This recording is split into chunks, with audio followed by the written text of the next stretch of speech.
Morning, I'm Jon Thelen. Today on Fish Ed, we're right on the cusp of summer. Water temps are finally climbing up. I'm into the low 60s, and that means the walleyes turn on and they go crazy, and they feed throughout the whole water column. We're gonna show you exactly how to catch them today when all of a sudden that light switch flips on and those fish not only feed horizontally, but they feed vertically as well. Stay right where you're at. Fish Ed's coming up.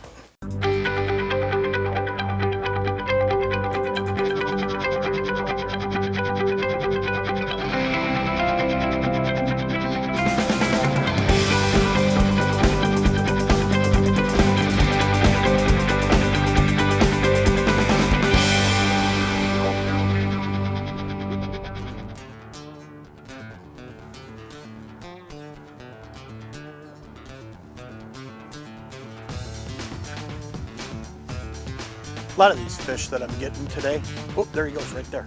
Just ate it. A lot of these fish I'm getting today are just off of the edge.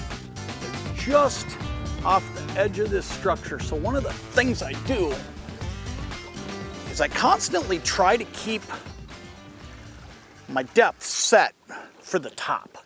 But what I'm doing is I'm setting a foot above bottom on top, because that way I know that if I get after a fish on top, this feels like a better one here too, that I know I'm a foot off the bottom and I can still fish them. But then when I get out off the edge here, the top of this thing's about 18 feet, but when I get out off the edge, what I'm also able to do then is I'm just fishing a little higher, but these fish aren't bothered by that because they're in that aggressive mode. This is a good eye. They're in that aggressive mode, so they'll feed up. So I don't mind being up higher. Now here's the other thing too. This is a great fish. Look at this guy right here. Look at that walleye. We got the hook out of himself for me. That's a great fish right there. But here's the other thing about what we're doing today and why this is working. Fish like this eye right here, we'll get him back in the water and then we'll talk about this a little more. Get out of here, buddy. There he goes. But fish like that fish right now are chasing minnows. And it's that time of the year where they're running around eating minnows. But here's what's happening. When all of a sudden you start seeing low 60s, two things happen. One, we start getting algae blooms. And those algae blooms are a meal ticket for the minnows, because the minnows will come up and they'll eat in that algae. Well, as soon as those minnows lift a little bit, these walleyes have to acclimate themselves with eating up a little bit. And that's why I'm able to fish up above them. And I'm just worried about making sure that I'm always a foot to 2-3 feet up above them, because walleyes see off the top of their head. Now here's the other thing that's happening as well. You hit this low 60s and you usually get those first bug hatches, and we just had a bug hatch up here.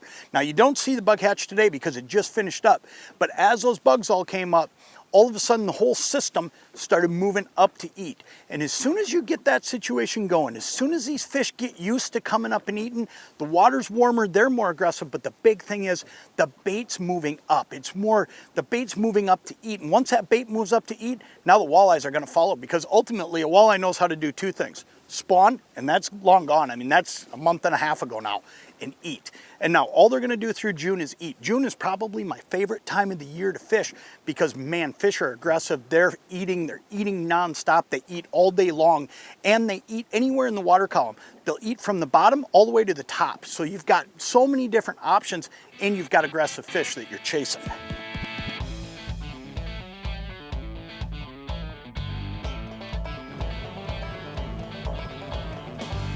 There we go.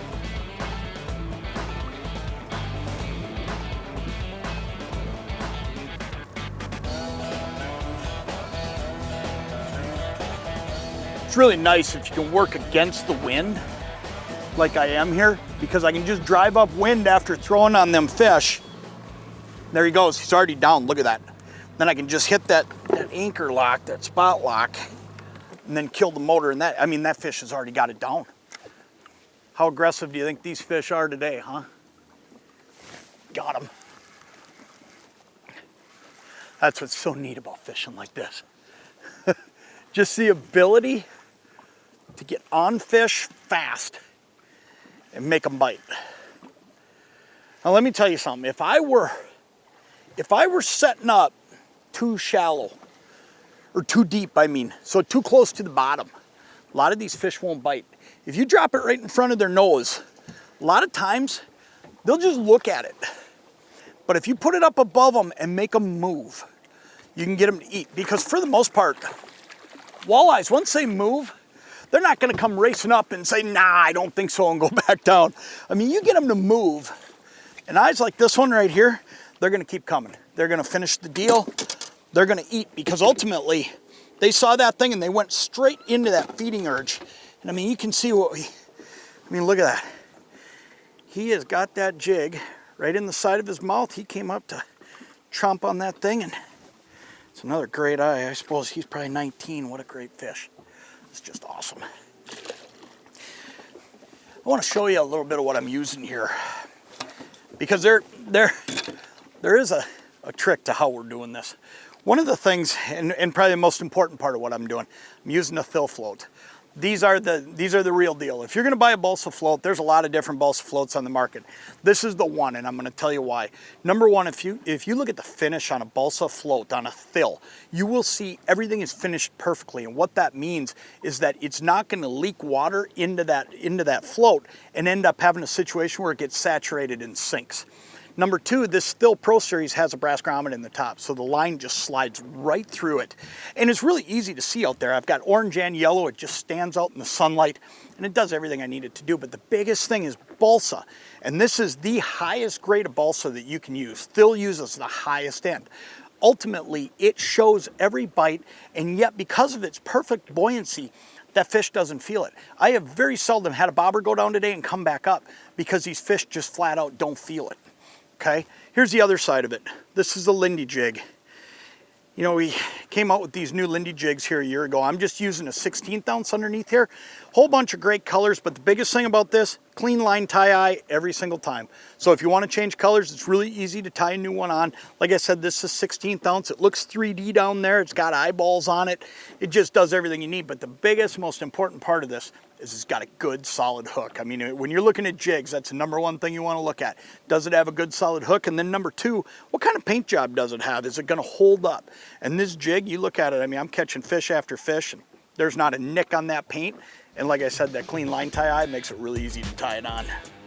See, there's a single. There's a couple right there. There's a bunch of them right there. Look at all those fish right there. Got him. Ooh, that feels like a good one too. I didn't even shut the motor off on this one. I saw these. This is a pack. I mean, this was a pack of fish, and that feels like a real good one. But I threw and walked to the back of the boat because I just knew this was going to go down. I mean, there was no doubt in my mind that was just a pack of fish. That feels like a real good fish.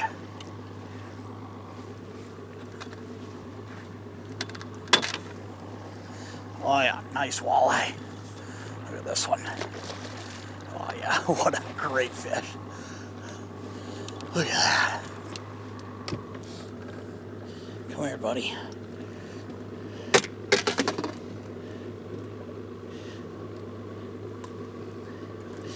What an awesome fish. Look at that. That's a great eye right there. Let's get that guy unhooked and we'll get him back in. Simple, simple deal. 16th ounce Lindy jig. Thill float. It's almost magic some days. Look at that. That's just awesome.